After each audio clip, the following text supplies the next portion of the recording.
بسم اللہ الرحمن الرحیم۔ حضرت ابراہیم علیہ السلام کی شادی۔ مسلسل 40 دن تک آتش کدہ نمرود میں رہنے کے بعد جب حضرت ابراہیم علیہ السلام اس آتش کدے سے باہر آئے تو ملک شام کی طرف چل دیے۔ وہاں جا کر ایک شہر جو خزائن الوجہ کہلاتا تھا آپ علیہ السلام نے قائم کیا۔ اس شہر میں پہنچنے کے بعد کیا دیکھتے ہیں کہ ہزاروں آدمی نفیس لباس پہن کر ایک عظیم و شان میدان کی طرف جا رہے ہیں۔ حضرت ابراہیم علیہ السلام نے یہ دیکھ کر لوگوں سے دریافت کیا، تم کہاں جا رہے ہو؟ انہوں نے کہا، یہاں ایک بادشاہ کی شہزادی ہے اور وہ صاحب جمال ہے، اور خیال یہ کیا جاتا ہے کہ اس جیسا آج تک سارے عالم میں کوئی نہیں۔ ہر ملک کے بادشاہ اور شہزادے اس کی خواستگاری کرتے ہیں، وہ شہزادی کسی کو قبول نہیں کرتی، کہتی ہے کہ میں اپنی پسند کی شادی کروں گی۔ آج تقریباً 7 دن ہو رہے ہیں، لوگ برابر وہاں جاتے ہیں۔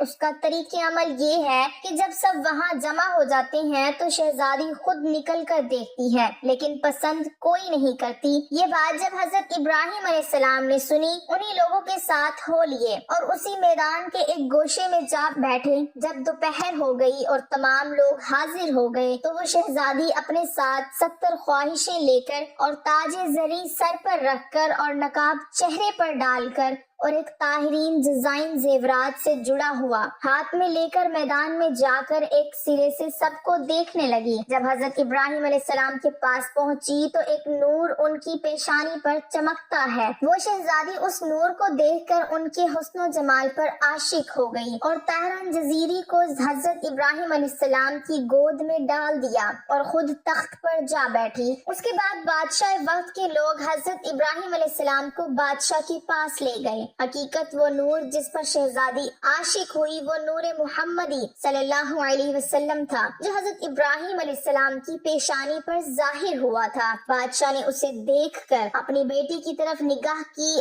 اور کہا، اے بیٹی، نیک شوہر تو نے پایا مگر مرد غریب ہے، کچھ فائدہ نہیں۔ سب عمرہ نے مل کر حضرت ابراہیم علیہ السلام سے اس کی شادی کر دی اور تمام رسومات بادشاہ نے ادا کی اور سارے شہر میں خوشی ہوئی۔ یہ بھی بعض روایتوں سے معلوم ہوتا ہے کہ مانند سائرہ خاتون اور حوا علیہ السلام کی نہ کوئی حسن و جمال میں ہوا نہ ہوگا۔ شادی کے چند ماہ بعد حضرت ابراہیم علیہ السلام نے مصر کی طرف جانے کا قصد کیا۔ سائرہ خاتون نے کہا، میں بھی تمہارے ساتھ چلوں گی اور بغیر تمہارے میری زندگی محال ہے، لہٰذا مجھ کو بھی اپنے ہمراہ لے چلو۔ حضرت ابراہیم علیہ السلام نے فرمایا، تمہارا باپ تمہیں نہیں چھوڑے گا۔ سائرہ خاتون بولی، میرے باپ کی قدر تمہارے وجود کے سامنے میرے نزدیک کچھ بھی نہیں، اگر چھوڑے گا نہیں میں بے حکم اس کی تمہارے ساتھ چلوں گی، کیونکہ تمہارے بغیر میری زندگی محال اور وبال ہے۔ پھر سائرہ خاتون نے اپنے باپ سے رخصت مانگی، اس نے ان کو اجازت دے دی۔ تب حضرت ابراہیم علیہ السلام سائرہ خاتون کو لے کر شہر سے نکلے اور اللہ کا حکم بھی یہی تھا۔ راستے میں کچھ لوگوں نے کہا، اے ابراہیم، مصر کا بادشاہ بہت ظالم ہے اور وہ عورتوں کی خواہش بہت رکھتا ہے اور بالخصوص عروس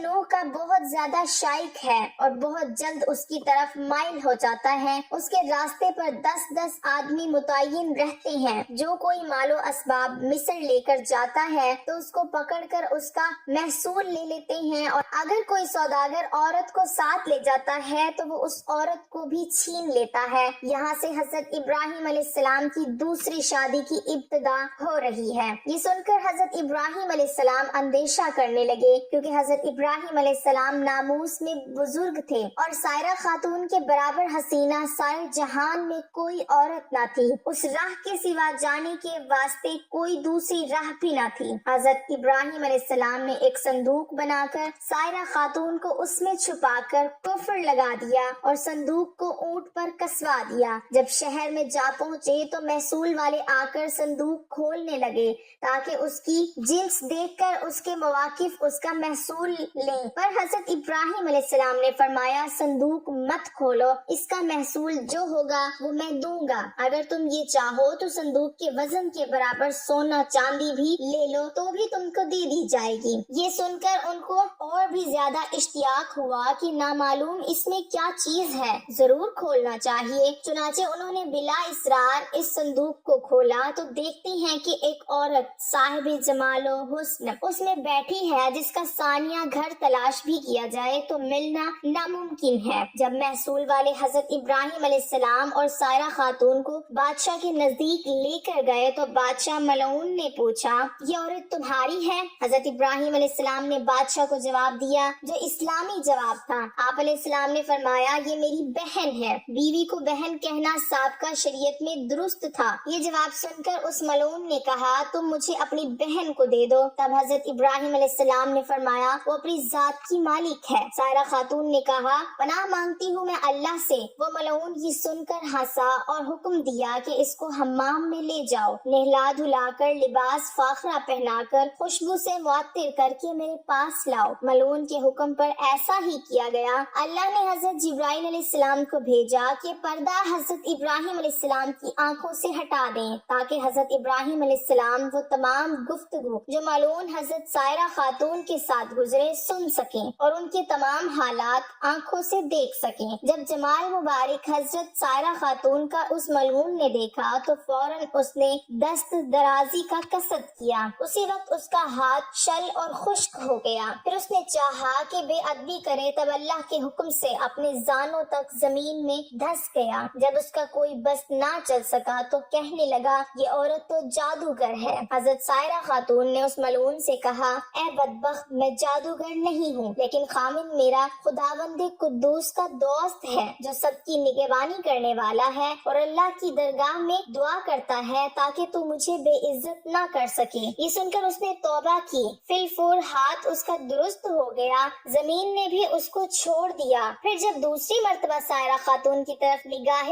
بد سے دیکھا تو اسی وقت اندھا ہو گیا۔ تب اس ملعون نے کہا، اے بی بی معصوم، میرے حال پر دعا کرو اور میں اس کام سے ہمیشہ کے لیے توبہ کرتا ہوں۔ جب سائرہ خاتون نے دعا کی تو اللہ کے حکم سے اس کی آنکھیں اچھی ہو گئیں۔ پھر جب حالات ٹھیک ہو گئے تو غلبہ شیطانی سے عہد شکنی کرنا چاہی کہ حضرت سائرہ خاتون پر دست دراز ہو تو اس وقت بدن اس کا خشک اور شل ہو گیا۔ پھر آنکھیں جاتی رہیں۔ پھر کہنے لگا، اے بی بی پاک دامن، میرے واسطے اپنے خدا سے دعا کیجیے۔ سائرہ خاتون بولی، اے بدبخت، یہ دعا میری نہیں بلکہ میرے شوہر جو میرے ساتھ ہیں ان کی دعا ہے جو اللہ کے دوست ہیں، اگر وہ چاہے تجھے معاف کریں یا نہ کریں۔ تب اس نے کہا کہ ابراہیم علیہ السلام کو یہاں لاؤ۔ اس کے بلانے پر جب حضرت ابراہیم علیہ السلام وہاں تشریف لے گئے تو اس ملعون نے کہا، اے ابراہیم، مجھے معاف کر دیجئے، میں نے آپ پر بڑا ظلم کیا اور اب میں توبہ کرتا ہوں۔ حضرت ابراہیم علیہ السلام نے اس بادشاہ سے کہا، یہ میرے حکم سے نہیں، یہ سب خداوند قدوس کے حکم سے ہوتا ہے جو تمام جہاں کا رب و مالک ہے۔ دیکھو خدا کی مرضی کیا ہے،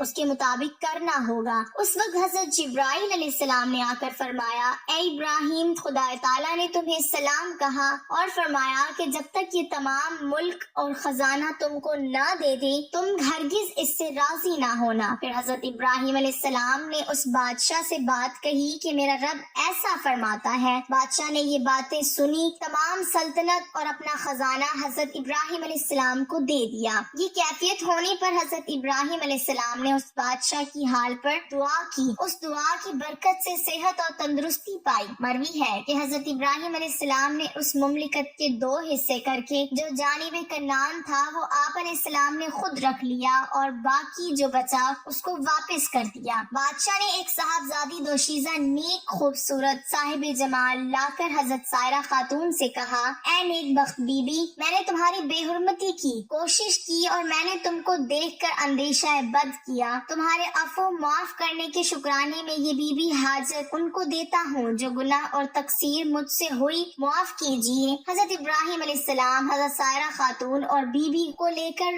آگے کو چلیں۔ راستے میں حضرت سائرہ خاتون اپنا حال جو بادشاہ کے ہاں گزرا تھا وہ بیان کرنے لگی۔ حضرت ابراہیم علیہ السلام نے کہا، اے سائرہ خاتون، تم خاطر جمع رکھو، اب کچھ اندیشہ مت کرو، اللہ اپنے فضل و کرم سے میری آنکھوں کے سامنے پردہ غیب اٹھا دیا۔